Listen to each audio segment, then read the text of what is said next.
This video is a part of the A to Z series of Python language where I go through all the built-in functions of Python starting with letter E with the description of how to use them. The imported library functions and classes are written using these built-in functions only, so you can consider this as a foundation of the entire Python language. If you have landed directly on this video, you can check out the entire playlist in the iCard above or through the link in the description. Otherwise, watch this video till the end as I will also give real project examples where these functions might be useful wherever I can. My name is Aditya Shenoy from Brainy Things, where I make programming simple and fun. YouTube statistics show that a small percentage of you who watch my videos are actually subscribed to this channel, so if you end up liking this video, please consider subscribing.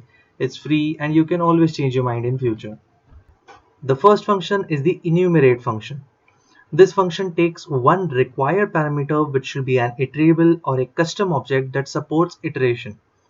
This function returns or technically yields a sequence of tuples of two values each. First is the counter, which starts with this default value 0.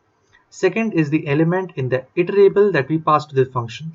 To demonstrate this, I will create a dummy array A, B, and C like this. Normally, when people switch from languages like Java or C++ to Python, they tend to use code to traverse elements of an iterable like this. For I in range len of A, print I A of I, and it will print the index and the element present in the array. This method is correct, but there is no benefit of Python language if we don't use its library functions. So instead of this method, we can use for I, comma, E. I here stands for index and E stands for element. You can use any variables of your choice in enumerate, and I will pass the iterable A, and I will print I and E, and it will still return me the same output. But look at the code that I had to write here versus the code I had to write here. A basic thumb rule that I follow to decide whether I need to use enumerate function or not. If I just want to access the elements of the iterable and I don't care about the indices, then I will use for E in A, print E. And I will get all the elements, but I will not get the index because in this case I didn't want the indices.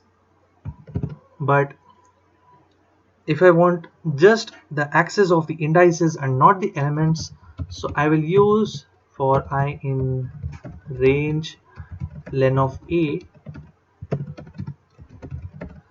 print I, and it will print me the indices that are available inside this array.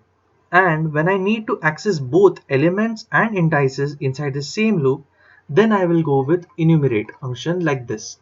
Enumerate function makes the code easy to write as well as easy to read. You should definitely start using this for your competitive programming and company tests. There is one more parameter of this function which changes the default 0 based indexing.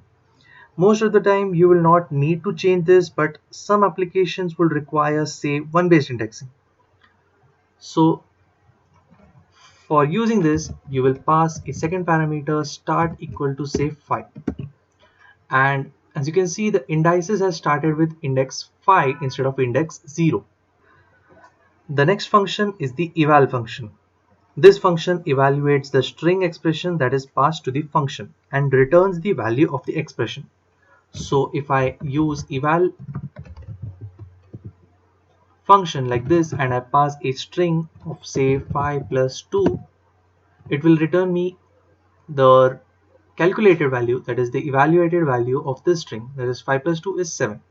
If there are syntax errors in the expression, an exception is raised. Suppose I misplace the plus sign with the dot sign, it will raise a syntax error exception like this. This takes two more optional parameters which are the globals and the locals dictionary.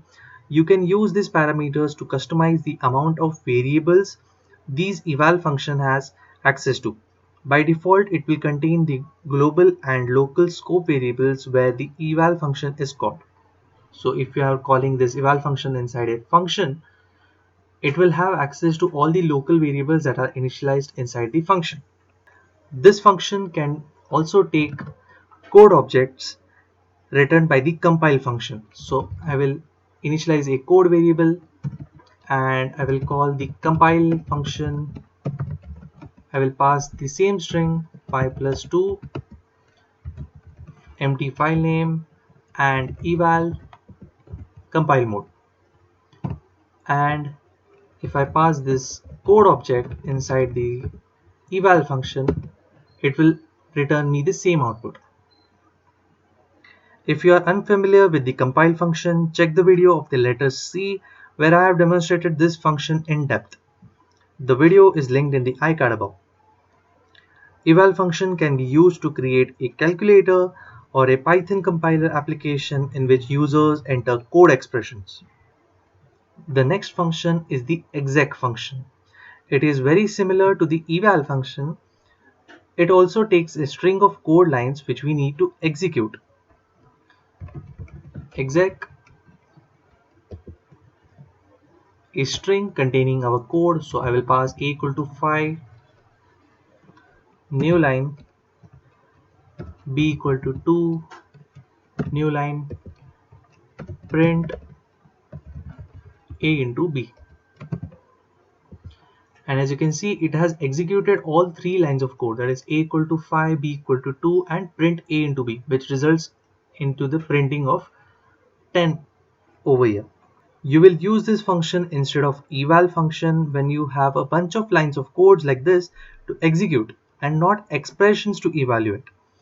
This also takes two more optional parameters, which are the globals and the locals dictionary. You can use these parameters to customize the amount of variables this exec function has access to. By default, it will again contain the global and local scope variables where the exec function is called. This function also takes code objects but which are compiled using the exec mode. So code equal to compile. I will copy the string, pass an empty file name and exec compile mode, and I will call the exec function and pass the code object inside this, and it will still return me the 10 output. This function can be used to make competitive programming websites or online Python compilers where user inputs contains code strings. So these were all the built-in functions that start with letter E. If you ended up liking this video, please press that like button, comment any feedback that you have for this video or this channel, share this video with your friends. The code that I write in all my videos of this channel is available in my GitHub profile, whose link is in the description. You can connect to me via LinkedIn, whose link is again in the description, and I will see you in the next video.